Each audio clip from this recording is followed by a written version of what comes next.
বক্তব্য শুনতে আসলে ভালো লাগে না। তারপরেও সবাইকে শারদীয় শুভেচ্ছা। আমি খুব ছোট করে একটু কথা বলি। বাংলাদেশের মানুষ আসলে কেমন, এইটার চিত্রটা আজকের অনুষ্ঠানের মধ্যেই ফুটে উঠেছে। একটু আগে বাউল আব্দুল করিমের গান গাওয়া হয়েছে পূজার স্টেজে।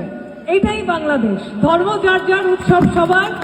পূজার মণ্ডপে শাহ আব্দুল করিমের গান হচ্ছে। এই মণ্ডপে যারা উপস্থিত আছেন, আমি মনে করি তাদের হয়তো অর্ধেকের কাছাকাছি মানুষই আছেন যারা হয়তো সনাতন ধর্মের নন, কিন্তু তারা এসেছেন। কারণ এই ধর্ম যার যার, উৎসব সবার, এটা আমরা শুধু বলি না, এটা আমরা বিশ্বাস করি, এবং এটাই বাংলাদেশের চরিত্র। যে চরিত্র আজকেও এই মঞ্চেও এই চরিত্র প্রকাশিত হয়েছে।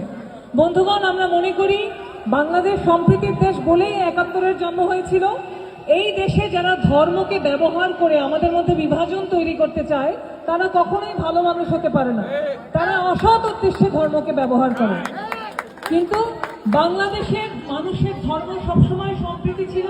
সেই কারণে ৭১ সালে বাঙালি জাতীয়তাবাদের ভিত্তিতেই কিন্তু বাংলাদেশের জন্ম হয়েছে, এবং সেই জাতীয়তাবাদ আমাদেরকে শিখিয়েছে যে ধর্ম এটা যার যার পালনীয় বিষয়, কিন্তু আমরা সবাই এই দেশের সব মানুষ একসাথে থেকে একটা সমৃদ্ধ, একটা সমতার জাতি গড়ে তুলব, সেই কথা আমরা বলতে চাই। এবং আপনারা জানেন যে আমরা শ্রমজীবী মানুষের পক্ষে রাজনীতি করি। ফরিদ ভাই বলে গেলেন যে আমরা ক্ষমতায় আসি কিনা হয়তো ঠিক নাই, কিন্তু আমরা মনে করি শ্রমজীবী মানুষের পক্ষের শক্তি যেদিন বাংলাদেশে রাজনীতিতে প্রধান জায়গায় আসবে, সেই দিন মানুষের ভাগ্য পরিবর্তন হবে, সেই দিন শ্রমিক তার মজুরি পাবে, সেই দিন কৃষক তার ফসলের দাম পাবে, সেই দিন আমাদের মুক্তিযুদ্ধের সত্যিকারের স্বপ্নের বাংলাদেশ তৈরি হবে। আমরা আশা করব সেই লড়াইয়ে আমরা সবাইকে সাথে পাবো।